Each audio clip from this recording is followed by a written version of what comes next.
ایک جو نمبر آیا جو WHO نے جو فورکاسٹ کی کہ جولائی تک 2 لاکھ بندہ ہو جائے گا، ڈاکٹر عطاء الرحمان بھی اور کچھ اور لوگ بھی، آئی تھنک شمسی صاحب بھی اس طرح کی باتوں سے ہمیں ڈراتے رہے ہیں کہ بندے بن جاؤ نہیں تو یہ پھیل جائے گا. تو عطاء الرحمان صاحب، کیا یہ جو وارننگ ہے کہ تعداد اتنی اوپر جا سکتی ہے، یہ صحیح وارننگ ہے؟ جی بسم اللہ الرحمن الرحیم. بات یہ ہے کہ ایک تو آپ دیکھیں کہ ہمارے ہاں اموات کی شرح بہت کم ہے، اور جو سیریسلی ال ہیں اور جو ہاسپٹلائز ہو رہے ہیں ان کی شرح بھی بہت کم ہے. تو یہ بہت حوصلہ افزا فگرز ہیں ان فگرز کے مقابلے میں جو مغرب کے ہیں.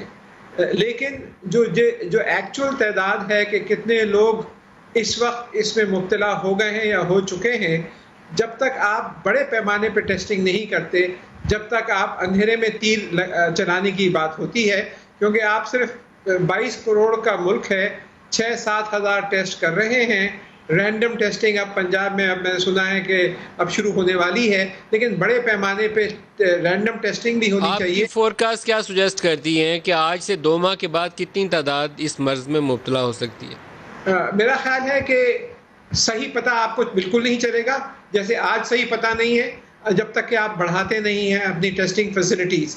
لیکن 1 لاکھ یا 1.5 لاکھ ہونا جو ہے یہ معمولی بات ہے، اور خاص طور پہ آپ کو 100% آپ لاک ڈاؤن نہیں کر سکتے، جیسے کہ گورنر صاحب نے بھی کہا کہ بھوک و افلاس سے لوگ درست مرنے لگیں ہے. گے.